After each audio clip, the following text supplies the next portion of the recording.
राष्ट्रवादी पक्ष आणि चिन्हाबाबत सुप्रीम कोर्टात सुनावणी आहे।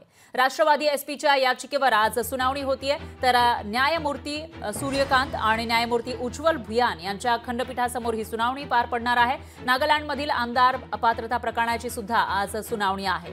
याआधी या प्रकरणाची सुनावणी 14 मे आणि 16 जुलै रोजी तसंच 23 जुलै रोजी पुढे ढकलण्यात आली होती। त्यामुळे आजच्या सुनावणीमध्ये नेमकं काय होणार याकडे लक्ष आहे। तर राष्ट्रवादी पक्ष आणि चिन्ह कोणाचं याबाबत फैसला होणार आहे, कारण याविषयीचा निर्णय निवडणूक आयोगाने दिलेला आहे। मात्र तो निर्णय राष्ट्रवादी शरदचंद्र पवार पक्षाला मान्य नाहीये। त्यामुळे आता जेव्हा सुप्रीम कोर्टामध्ये याविषयीची सुनावणी होईल त्यावेळेला नेमकं काय निर्वाळा कोर्टाकडून केला जातो याकडे दोन्ही राष्ट्रवादीचे नेते कार्यकर्त्यांचं लक्ष आहे।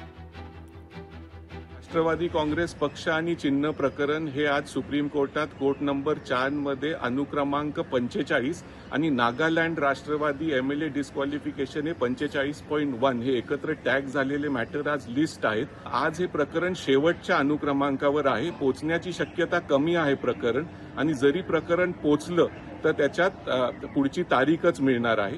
आणि उद्या जे शिवसेना पक्ष आणि चिन्हाचं प्रकरण लिस्ट होतं त्याची तारीख आता 17 सप्टेंबरला गेलेली आहे। तर आज आपल्याला दुपारी 4 वाजेपर्यंत समजेल की राष्ट्रवादी पक्ष आणि चिन्हामध्ये पुढची तारीख कुठली आहे। लोकशाही मराठी ऐका, पहा, जागरूक रहा।